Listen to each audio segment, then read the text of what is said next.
Hello and welcome back to Blackwatch Intel. My name is Crashy, and today we're going to be doing kind of a meta roundup, meta analysis, where we're going to be talking about what is good, what you should be paying attention to, and overall what you should be playing going into Season 7. Now, something like this is kind of a filler video in a way. It's something that's going to provide you with information that's useful going into Season 7, but that will ultimately change throughout the course of Season 7 because of the nature of the game and patches and things like that. So, to start this discussion off, understand that the meta of the game currently is Mercy. Now, I say that with emphasis because it's the truth. We're going to be going into Season 7 with this crazy version of Mercy, and it is the way that it is. You're going to want to have a Mercy on your team, you're going to want to be playing her, and you're going to want to, try to convince someone to play her if you don't already have one, if you're not playing her yourself.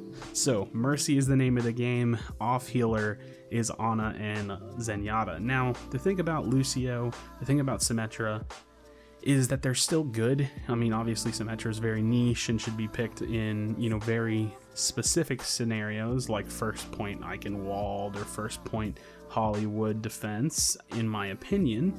So still has the application to kind of play cheese comp, or still has the application to kind of full hold first point. As for Lucio is in a weird place right now because he is indirectly nerfed because of Mercy, and the main reason being is that you just don't really need the speed anymore. I don't know how to explain it. Dive comp is not as good, so therefore you don't need the speed because dive comp's not as good because Mercy out tempos dive comp, and overall she's kind of erasing the quick and like kind of fast kills that come from dive comp. So therefore, Lucio, I'm sorry, you're gonna have to take a small backseat for now, but is the rise of Zenyatta. Is the rise of Zenyatta, and I don't know how to explain it, but Zenyatta is nuts now. He is strong, and let's kind of explain why, even though I just said I couldn't. Let's talk about Zenyatta. Zenyatta is essentially the off healer. Now, you can get away with solo healing Mercy in a lot of scenarios because of how strong she is currently, but why do that when you could just run a second healer and it be Zenyatta? Now let's talk about Zenyatta. The Discord brings a lot of damage. Zenyatta brings a lot of damage. You DPS players, if you have to be stuck on support, try to convince your other healer to play Mercy and then you go for Zenyatta. Now, the thing is, with Zenyatta and Mercy being the kind of top two picks for the support duo, that leaves a lot of room for Ana, and I feel like Ana is being neglected because people forget that Ana has Biotic Grenade, and Biotic Grenade is a very good counter to Zenyatta's Tranquility. So I don't know why Ana's not seeing a little bit more counter pick potential. I don't know why she's not seeing a little bit more play. Not to mention that she's going to bring more healing to the table in terms of like mid-fight healing, not just burst healing with ultimate, but she does synergize well with a lot of characters with Nano. It could go with tanks, it could go with soldier, it could go with Pharah if you want to keep her alive and push the damage out. Nano Blade, like I said, Nano Visor, pretty much any tank can use it. Most tanks can use it. And so Ana is in a position that I actually think we could see Ana overtake Zenyatta. The more Zen play we see, we might actually see the more Ana play. So that's kind of my thoughts.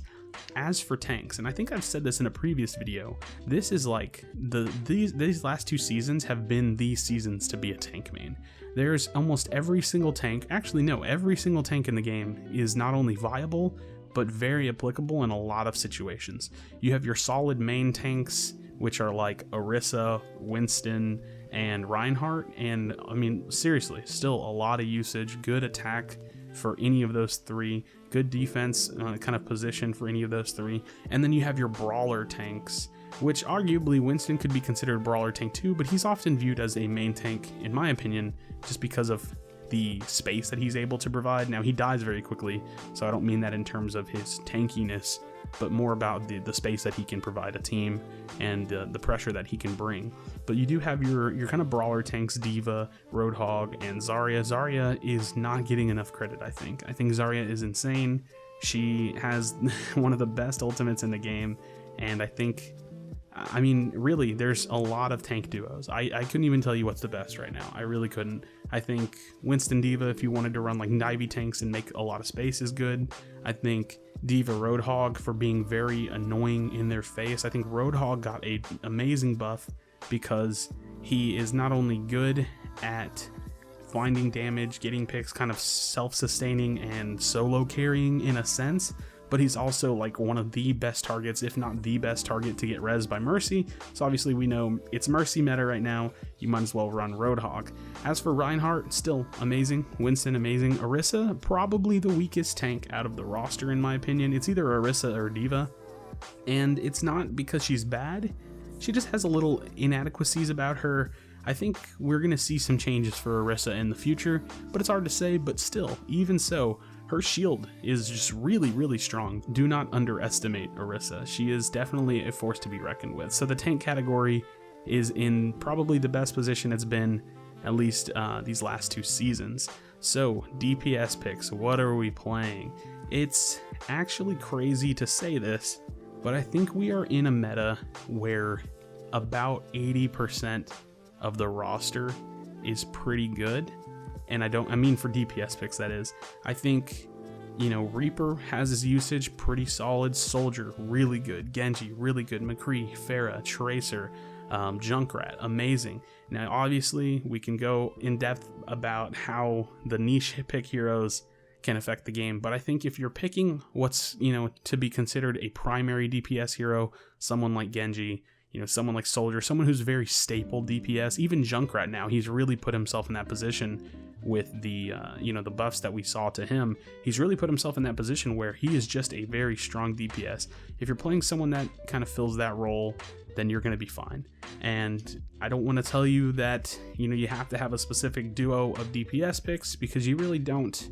Even though it's, you know, dependent on what's going on in the game. So obviously you should be swapping, you should be playing things that are going to help your team, you should be playing things that synergize well with your tanks. If you're going to run a Zarya, you might as well have a combo for it. Have a Junkrat for a lot of burst damage, or, you know, have a Genji or a Tracer to, you know, throw an ultimate at the Graviton. So, you know, don't just put that to waste. If you have a couple of dive tanks, maybe run Tracer, Soldier, or Genji, someone that has a lot of mobility, someone that can follow up on the space that's created while leaving someone in the back line.